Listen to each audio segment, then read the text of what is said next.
In this text, Paul takes us behind the scenes and turns our attention away from our personal experience and away from our first impressions of that experience, and directs our attention to God and directs our attention to eternity past.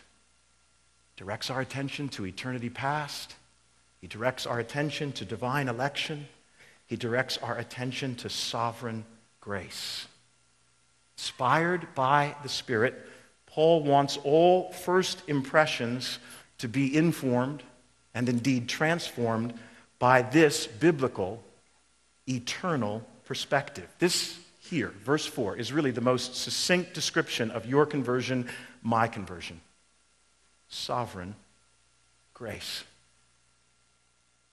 Now, from my vantage point, there is a delightful diversity of background and race and culture and testimony represented here this evening. But as Christians, we all have this in common. There is to be no diversity of explanations concerning our conversion.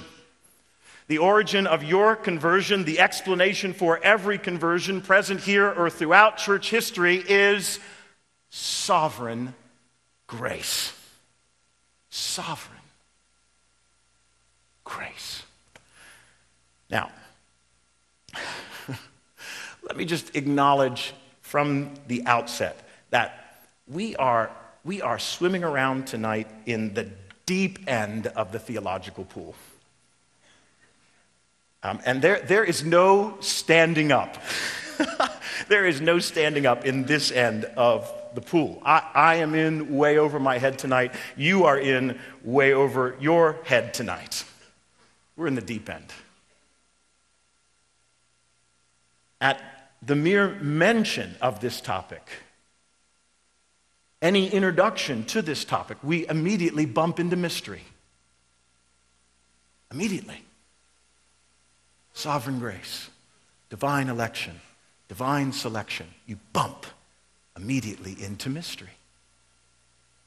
Immediately, questions arise from many, if not most.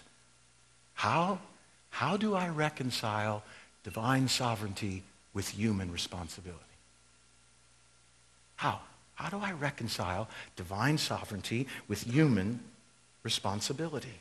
See, when you teach on election, the topic understandably provokes not a few, but many questions. Not a few, but many difficult questions.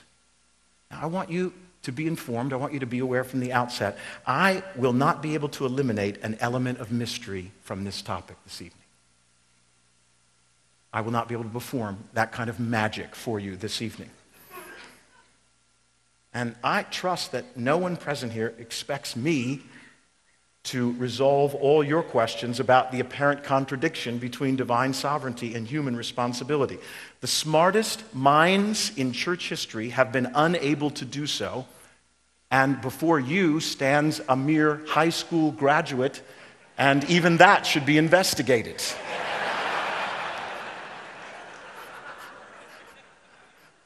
I am, as a pastor, often asked theological questions where the only appropriate reply is, I don't have a clue.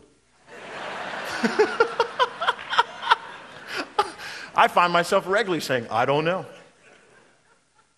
I would submit to you, Chad hears me say, I don't know so often, particularly in response to his theological questions, that I think Chad thinks to himself, my dad doesn't know much. I think deep in his heart, Chad thinks, you know what? If everything else doesn't work out, there's a future for me in pastoring.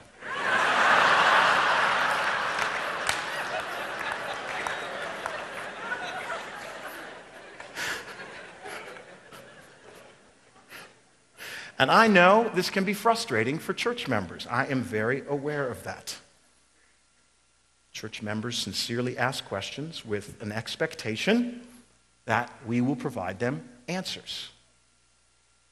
And at times they can understandably become frustrated when I respond and say, I don't know. I'm sure they wonder, how do you get away with that? Okay? Because are you aware nobody else gets away with that? All right? I mean, if you said to your car mechanic, why isn't my car starting? He said, I don't know.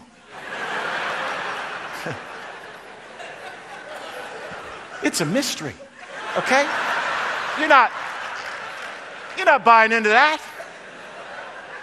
He is immediately no longer your car mechanic. Okay? If you go to a doctor and you're in pain and you say, why am I in pain? He says, I don't know. I don't know why you're in pain.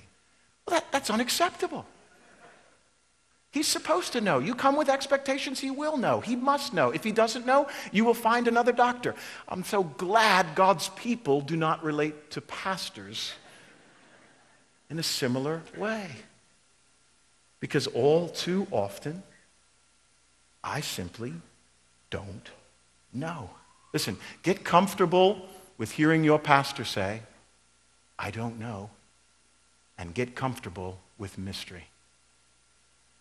Get comfortable with mystery. You will always be bumping into mystery in relating to God.